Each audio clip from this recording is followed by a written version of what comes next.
करेंगे, लेकिन उससे पहले सीकर से आ रही इस वक्त की बड़ी खबर आपको बताएंगे। शिक्षा मंत्री मदन दिलावर का बड़ा बयान सामने आया है। स्कूलों को धर्मांतरण और लव जिहाद का अड्डा उन्होंने कहा नहीं बनने दिया जाएगा। ऐसे मामले सामने आएंगे तो कार्रवाई जो है वो सख्त की जाएगी। तो शिक्षा मंत्री का बड़ा बयान सामने आया। उन्होंने कहा कि स्कूलों को लव जिहाद का अड्डा नहीं बनने दिया जाएगा। जैसे ही इस तरीके के मामले सामने आएंगे तो कड़ी कार्रवाई की जाएगी। 3rd ग्रेड शिक्षकों के तबादलों को लेकर भी उन्होंने बयान दिया। उनकी नियुक्ति उनके जिले की भर्ती के हिसाब से हुई है। उन्होंने कहा कि अगर दूसरे जिलों में आवेदन नहीं करते तो वहां के लोगों को नौकरी मिलती, वहां के लोगों का हक मारा गया और अब उन्हें दूसरे जिले में नौकरी चाहिए। इसको लेकर मंत्रिमंडल की बैठक फैसला करेगी। 3rd ग्रेड के ट्रांसफर में अधिकार क्षेत्र पूरे मामले में नहीं है। तो बड़ी खबर आप तक पहुंचा रहे हैं। शिक्षा मंत्री का बड़ा बयान सामने आया। एक तरफ उन्होंने बयान दिया कि स्कूलों को धर्मांतरण का अड्डा नहीं बनने दिया जाएगा। उन्होंने कहा है कि जैसे ही ऐसे मामले सामने आएंगे तो उन पर कड़ी कार्रवाई की जाएगी। तो दूसरे तरफ उन्होंने उन शिक्षकों को भी लताड़ लगाई है जो 3rd ग्रेड से, उन्होंने कहा है कि दूसरे इलाकों में जा करके वहां से अप्लाई करने के बाद नौकरी पा लेना और उसके बाद दूसरे जिलों में ट्रांसफर मांगना, नौकरी मांगना, ये गलत है। वहां के लोगों का नौकरी मिलती अगर वहां से आवेदन, दूसरे जिलों से आवेदन ना किया गया होता। तो इसके लिए उन्होंने कहा है आगे कार्रवाई की जाएगी। तो बड़ी खबर आप तक पहुंचा रहे हैं। 3rd ग्रेड शिक्षकों के तबादले को लेकर के बड़ा बयान दिया गया शिक्षा मंत्री की तरफ से। उनकी नियुक्ति उनके जिले की भर्ती के हिसाब से हुई है। उन्होंने कहा है कि अगर दूसरे जिलों में आवेदन नहीं करते तो वहां के लोगों को भी नौकरी मिलती। अब उनका हक क्योंकि चला गया है तो उन्हें दूसरे जिलों में नौकरी चाहिए। इसको लेकर के अब मंत्रिमंडल की बैठक फैसला करेगी।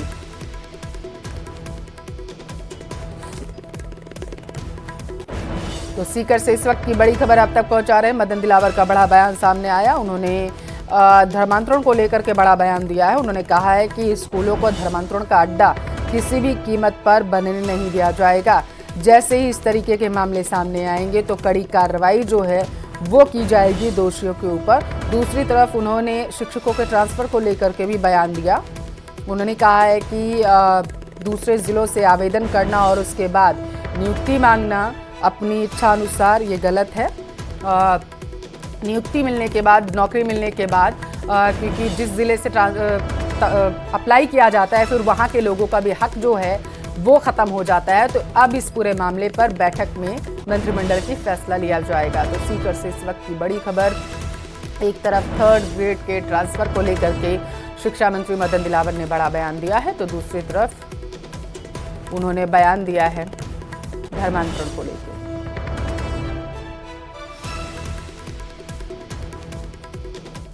ज्यादा जानकारी के साथ टेलीफोन लाइन पर संवाददाता संदीप जुड़ चुके हैं।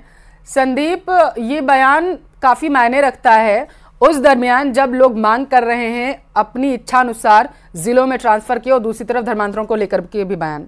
आपके पास क्या अपडेट? बिल्कुल, देखिए शिक्षा मंत्री मदन दिलावर आज सीकर जिले के दौरे पर हैं और उन्होंने अभी जब मीडिया से बातचीत की तब उन्होंने बताया कि जो सबसे पहले जब धर्मांतरण को लेकर सवाल किया गया तो उन्होंने कहा कि इससे जो स्कूल है उनको लव जिहाद और जो धर्मांतरण के अड्डे हैं वो नहीं बनने दिया जाएगा और ऐसा कोई मामला सामने आएगा तो उसके खिलाफ सख्त से सख्त कार्रवाई होगी। लेकिन दूसरा जो सबसे अहम जो बड़ा बयान दिया है उस 3rd ग्रेड शिक्षकों के तबादले को लेकर के दिया। उनका एक है कि जब चूंकि 3rd ग्रेड के जो शिक्षक हैं उनकी जब भर्ती होती है तो जिलेवार उसकी वैकेंसी तय होती है और जिलेवार ही उसमें आवेदन लिए जाते हैं। तो दूसरे जिलों में लोगों ने आवेदन किया तो भर्ती निश्चित रूप से जिलेवार ही हुई है। अगर वो आवेदन दूसरे जिले में नहीं करते तो उसकी जगह उस जिले के लोगों को मौका मिलता और वो जो लोग थे वो निश्चित तौर पर ट्रांसफर की मांग भी नहीं करते। तो दूसरे जिले के जो लोग वहां पर भर्ती हुए हैं उससे उन लोगों का हक मारा गया। लेकिन फिर भी उन्होंने कहा कि ये मामला जो है उनके स्तर का नहीं है और इसको लेकर के मंत्रिमंडल ही कुछ तय कर पाएगा। तो ऐसे में ये 3rd ग्रेड के जो तबादले हैं उनको लेकर के अभी सरकार उनको करने के मूड में नहीं है। जी, बहुत शुक्रिया संदीप तमाम जानकारी के लिए।